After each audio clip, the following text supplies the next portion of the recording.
I used to joke that Rio Bravo was my litmus test for a girl to watch. You had to appreciate Rio Bravo, or else I couldn't appreciate her. I don't think that was ended up being the case. All right. The thing about Rio Bravo that I thought was so, I loved it so much, was at some, there was a point in my life, it was 100% hands down my favorite movie. And my whole thing, this is way before I'd ever had a girlfriend, and years before I would ever have a girlfriend. Unfortunately, I was in my 20s during this time. And my whole thing was, if ever I liked a girl and we started like seeing each other a little bit, I would show her Rio Bravo. And she better like it. And I actually almost got a headache just even trying to contemplate how many times I've seen this movie. I can only remember the first time I saw it, which was about 5 years old, where I saw it with my great-grandmother. And I loved it, and she loved it, and it was funny because I actually discovered it much later once I got into Howard Hawks myself. I just kind of discovered him on my own, like around, I guess about like 17. And then I watched Rio Bravo, and I was knocked out and I go, wait a minute, that's the movie I saw with Mama. And, to me, one of the things about Rio Bravo that's so wonderful is there's all kinds of things in it that's really great, but to me, yes, it's one of my favorite, it's one of the greatest Westerns, yes, it's one of the greatest Hawks films, it's one of the greatest John Wayne movies, but it also fits into another genre, because I'm always about cutting movies up and putting them into subgenres. It's one of the great hangout movies. There are certain movies that you hang out with the characters so much that they actually become your friends. And it's a really rare quality to have in a film. And it doesn't rarely happen, and those movies are usually quite long, because it actually takes that long of a time to get past a movie character where you actually feel you know the person and you like them. And Rio Bravo is maybe one of the greatest hangout movies of all time. When it's over, they're your friends. And every time, and the thing is, what was so good about seeing it again and again and again is now they're already your friends whenever you watch it. The critic Robin Wood out of Britain said that in his estimation, that if there was ever one movie to justify the existence of Hollywood commercial cinema, it would be Rio Bravo. One of the things I loved about Howard Hawks so much was, growing up without a father, Howard Hawks actually had very definite ideas about manhood and what a man should be and rules of conduct and stuff like that. But not based on a class system or anything or propriety, but just, what is expected of a man. And kind of discovering him in the way I did, without having a male influence around my house or anything, I bought into that, and I started adopting his ideas of what a man was. He just helped me, kind of guided me through my life as like a surrogate, out there father somewhere. But now to go through the scenes of graphic violence, why they're shocking or why they're exciting is to do them a disservice, because you're divorcing them from why they're so effective. So I wouldn't want to just go through a laundry list of this sequence versus that sequence versus this sequence versus that sequence.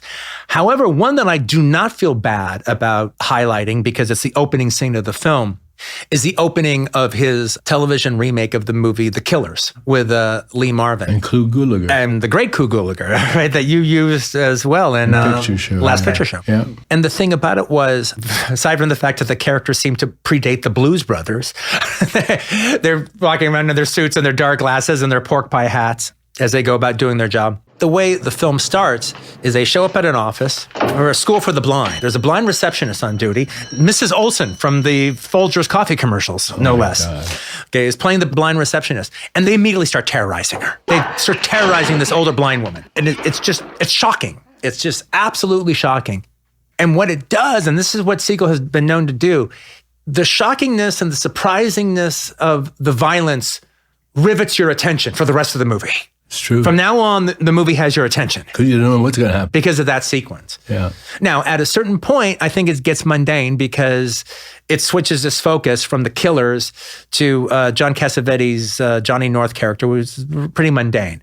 But I think that's a problem with a few of Siegel's movies, where his antagonists are so drastically more interesting than his protagonist that you have divided loyalties. You're resentful that the movie's not about Lee Marvin and Clu Gulager. That's who you want to see. That's true. They're called The Killers. Why are we watching this? Well, yeah, why are we watching Johnny North?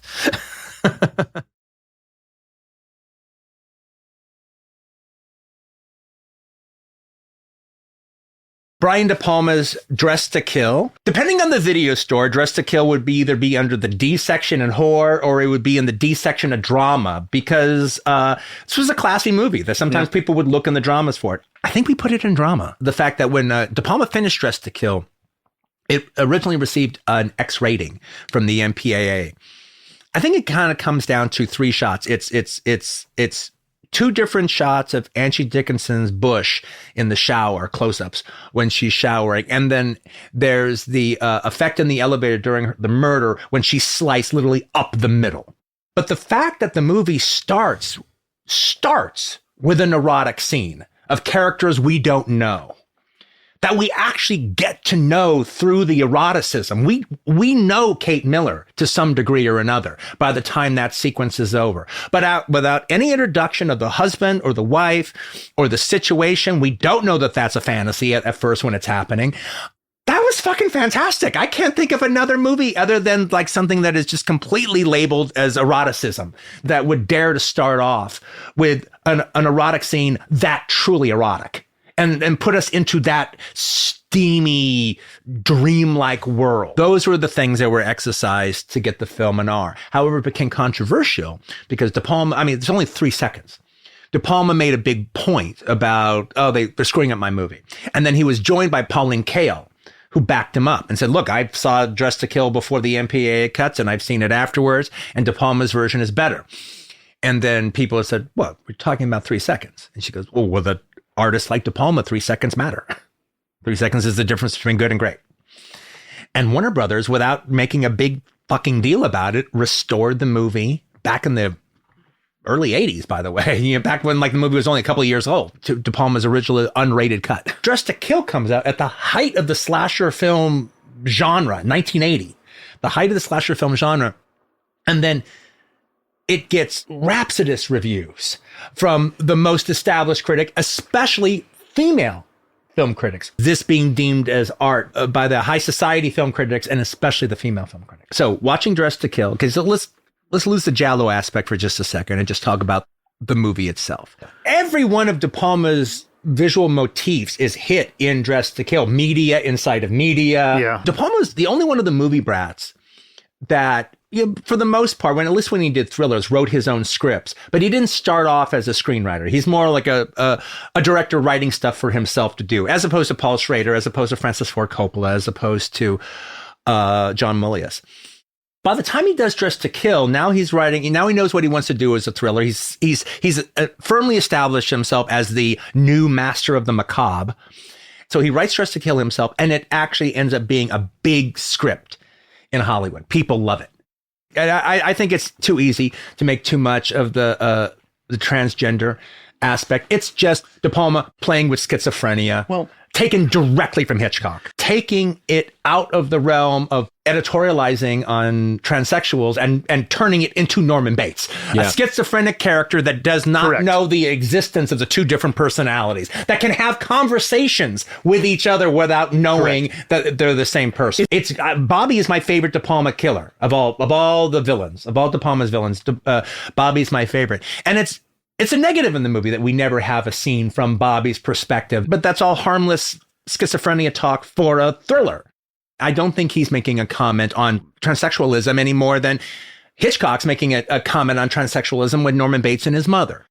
The one thing that needs to be talked about in this that we haven't mentioned is Dressed to Kill falls into a special subgenre of movie, and that is the paraphrased remake.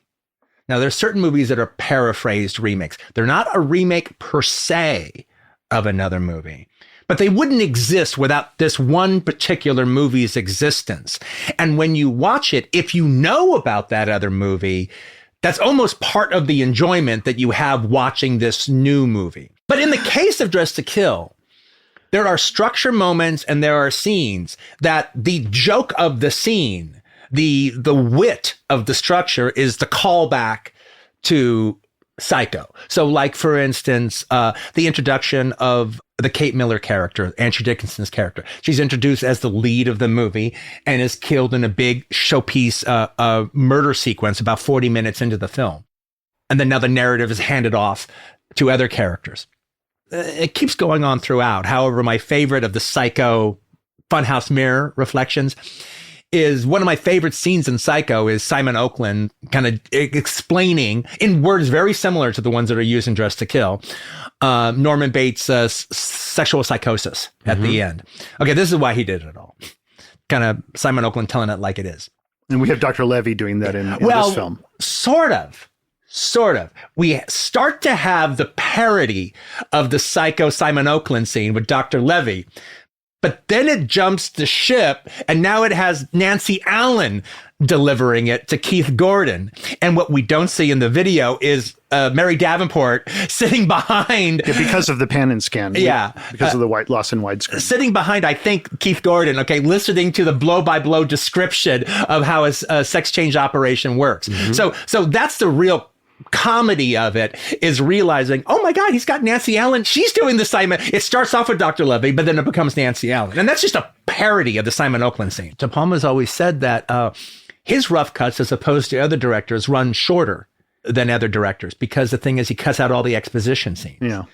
And he wants it just to work as visual storytelling, and then adds them as he needs to. So when he's writing the script, okay, I got to make sure that everybody understands this. So he makes it very, very clear on the page, but then he's hoping his imagery will supplant a lot of that description, and he can just little by little start peeling it back until it's just what's needed. Dressed to Kill without that music, what would that even be? I mean, it's just a different movie. Yeah. I mean, I can't even contemplate what it is. The team of Keith Gordon's Peter Miller, the young boy, and Nancy Allen, the high-priced prostitute, teaming up together in one of the most charming double acts I've ever seen in a horror film.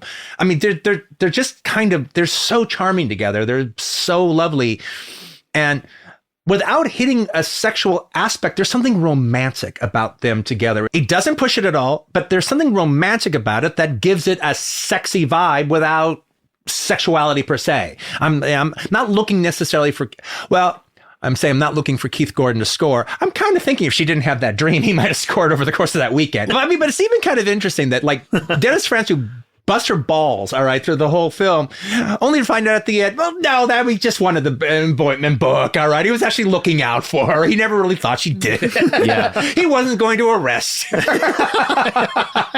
Oh, this Ted from out of town, we better get him in town and downtown. It's the return of De Palma's New York, because De Palma, spent his whole early career filming New York. Yeah. But he's a different guy. It's not Greenwich Village. By the time he films Dressed to Kill, now it's about the Met. Now if he's renting out an apartment, it's on the fucking Upper West Side. Yeah. And that's the world he explores this time. It's not Greenwich Village. Angie Dickinson's Bush. Angie Dickinson's Bush. Angie Dickinson's Bush. In the shower. Close-ups. In the shower. When she's showering. Angie Dickinson's Bush. Angie Dickinson's Bush. Angie Dickinson's Bush. In the shower. Close-ups. In the shower. When she's showering.